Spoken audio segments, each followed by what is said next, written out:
Shalom Elohim, saudara-saudaraku terkasih di dalam nama Tuhan Yesus Kristus, dimanapun kita berada. Bertemu kembali kita.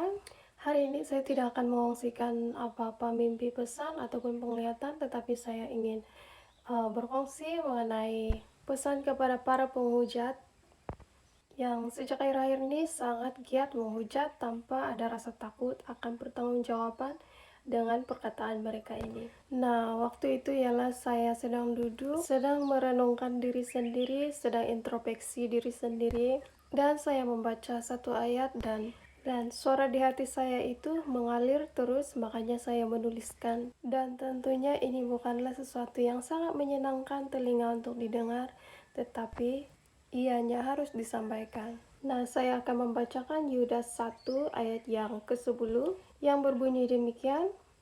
Akan tetapi mereka menghujat segala sesuatu yang tidak mereka ketahui, dan justru apa yang mereka ketahui dengan nalurinya, seperti binatang yang tidak berakar, itulah yang mengakibatkan kebinasaan mereka.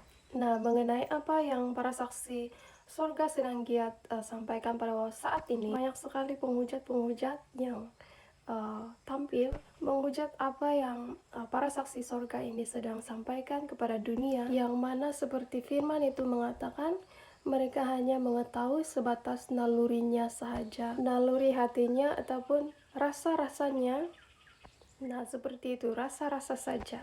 Karena tidak masuk akal logika manusia, makanya ditolak dan dihujat. Nah, di sini saya ingin bertanya, apakah sejak dari dulu pekerjaan Tuhan ini dapat diterima oleh logika manusia? Kalau kita membaca kitab dari perjanjian lama kepada perjanjian yang baru, banyak sekali nabi-nabi Tuhan yang menyampaikan pesan ataupun pekerjaan-pekerjaan Tuhan yang di luar kotak logika manusia. Apakah Tuhan hanya bekerja mengikut apa yang masuk di akal manusia? Hai, tentulah tidak.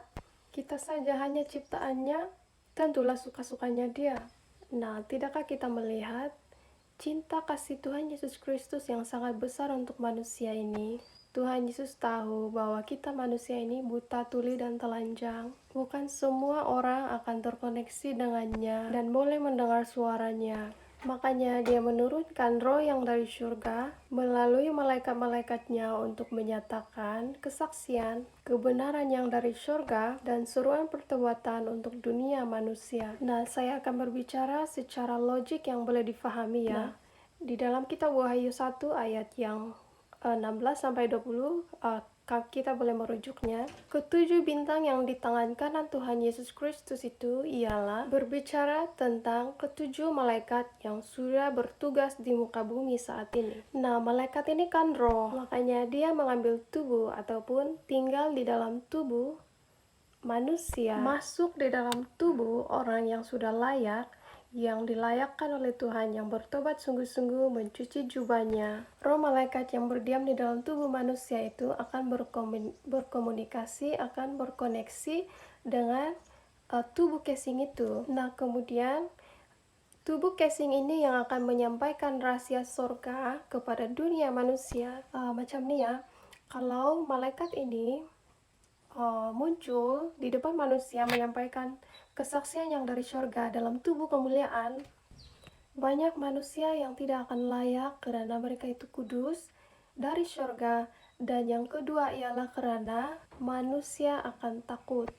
Itulah karena mereka mengambil tubuh casing manusia untuk menyampaikan pesan yang dari surga kepada dunia manusia. Apakah kita mendapat pengertiannya sekarang? Ini adalah penjelasan yang boleh diterima, mungkin boleh diterima oleh akal logika manusia. Nah, satu lagi, apa mungkin roh malaikat boleh berdiam di dalam tubuh manusia? Nah, di sini kenapa roh setan boleh tinggal di dalam tubuh manusia, kadang-kadang sangat lama tinggal di dalam tubuh manusia, menguasai manusia itu, tetapi roh yang kudus dari surga tidak boleh berdiam di dalam tubuh manusia yang dilayakkan oleh Tuhan. Kan dua-duanya roh.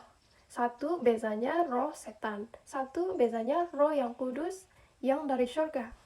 Jadi untuk para penghujat ini, saya memberi contoh. Jika sekiranya malaikat ini datang kepada kamu, bertemu dengan kamu, menyampaikan kesaksian yang dari surga kepada kamu, dan kamu harus menyampaikan kesaksian ini kepada dunia manusia, dan kesaksian ini yang disampaikan oleh malaikat tidak masuk akal manusia, bukankah kamu akan dihujat ataupun dicaci maki, ditolak juga? Apalagi jika pesan itu ialah pesan yang di luar logika manusia, belum tentu kita itu sanggup membayar harga, sanggup dicaci maki, sanggup dihina oleh karena kebenaran yang kita sampaikan itu.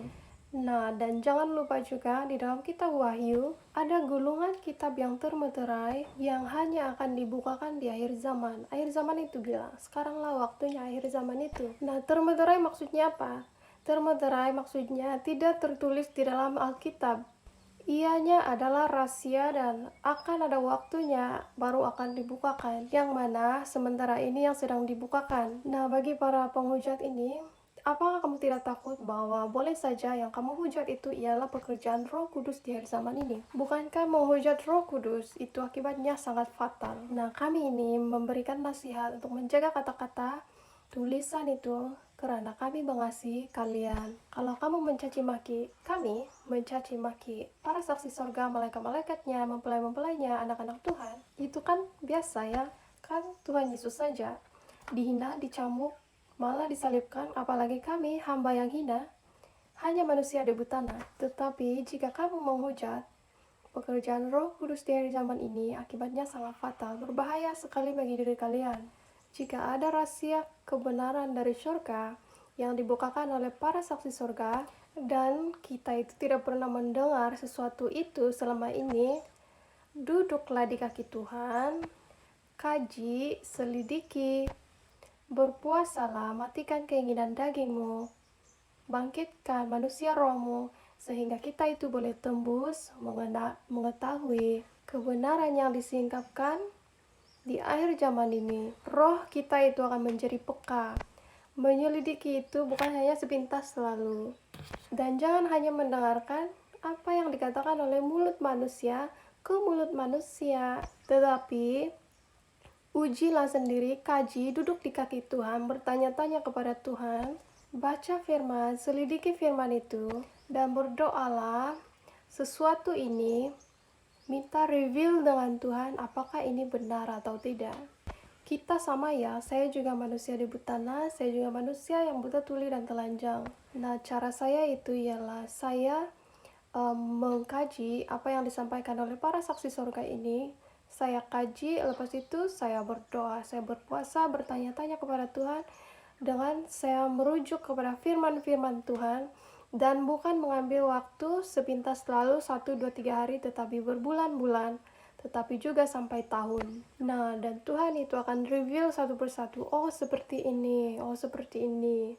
Nah, demikian ya, demikian kesaksian saya. Semoga kita mengerti dan diberi pengertian oleh hikmat yang dari surga, dan bukan hikmat yang dari logika manusia semata. Tuhan Yesus sangat mengasihi manusia, maka bertobatlah. Dan Tuhan Yesus memberkati. Salam damai, haleluya, amin, amin, amin.